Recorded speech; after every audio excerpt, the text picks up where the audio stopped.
These zucchini involtini are little spinach and feta rolls baked in tomato sauce, and there's not a sheet of pasta in sight. You need zucchini, fresh spinach, feta and onion, plus chopped tomatoes, garlic, a little lemon, and parmesan. First, slice the zucchini lengthwise into thin, even ribbons. Lay them on a tray, drizzle with olive oil, and bake until soft and pliable. Now, fry the onion and garlic, then let the fresh spinach wilt right down. Off the heat, fold in the crumbled feta with a little nutmeg and lemon. Spoon a little filling onto each ribbon and roll it up snugly. Spread the herby tomato sauce in a dish and nestle the rolls on top. Scatter over parmesan and fresh basil.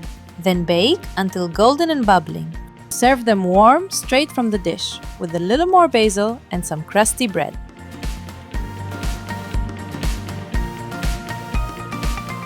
The full printable recipe is linked below. Give it a try, and I'll see you in the next one, lovelies.